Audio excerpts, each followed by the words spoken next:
Well, good morning, everyone. Here we are on March the 8th. Yay!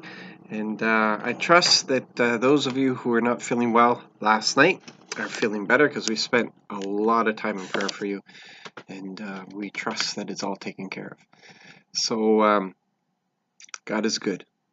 As we continue to read through our reading in Numbers right now, um, it's interesting as we see Israel take over the land of Midian. But we have here where when they attacked Midian, Balaam, and you remember who Balaam was. He was the one who was accessing Yahweh through divination.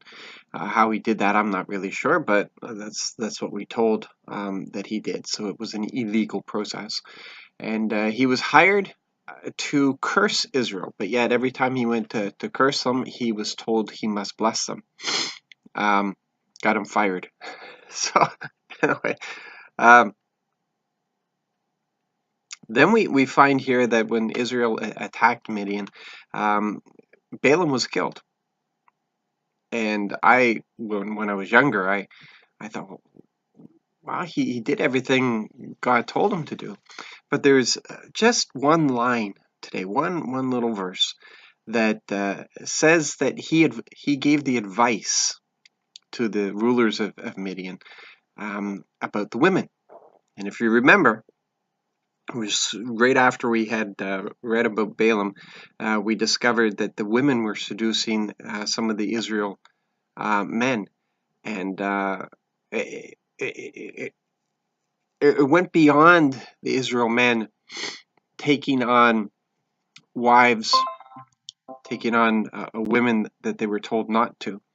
But these women were also seducing them to follow the god of Baal, which is the reason why God told them not to intermarry, because the women would be their downfall, as we found with Solomon later on. But it was under the advice of Balaam that the women were used as weapons to try to undermine and destroy Israel by seducing them. This is what the enemy's plan is for the church, for us as individual believers, is to seduce us, if need be, if that's will work on us, to draw us away from our Father, to get us into a position of weakness, to undermine this relationship of trust, to attract us by other things, to distract us, to take away our attention from our Father. And he'll use all kinds of different things to seduce us. He'll use entertainment. When we're tired, he'll use entertainment to draw us away.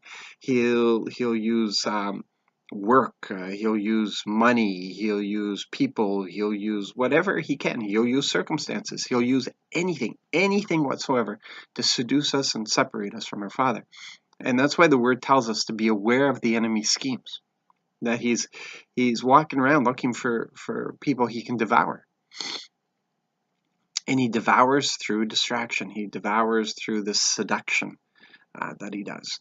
And we're told to be aware, to stay alert, to look around, stay alert, realize when you're being drawn away from our King, being drawn away from Father, being drawn away from everything that we've been told to do, the relationship.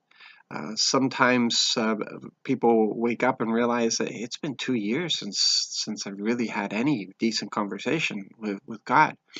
Or I used to do this. I used to go and feed the homeless. I used to be so faithful in attendance at church. I used to be a great worshiper. And how did I get here? And it's step by step.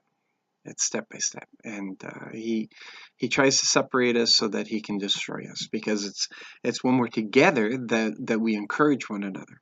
It's when we're together that we watch each other's back. And so the first thing he's going to try to do is separate you from your place of worship, from your your family, your spiritual family. So let's just be aware. Let's stay on our guard. Let's encourage each other. Let's protect each other. When you see somebody hasn't been out for a while, go after them, encourage them, check on them, see how they're doing. If in a big storm, you don't see one of your elderly neighbors, don't you go knock on the door and see if they're okay? And it's what we have to do for each other as believers, because there's plenty of things to distract us and to destroy us. So you be blessed, be encouraged, and I pray today will be a day where you discover the greatness of our God as He uses you to impact the people in your lives. God bless.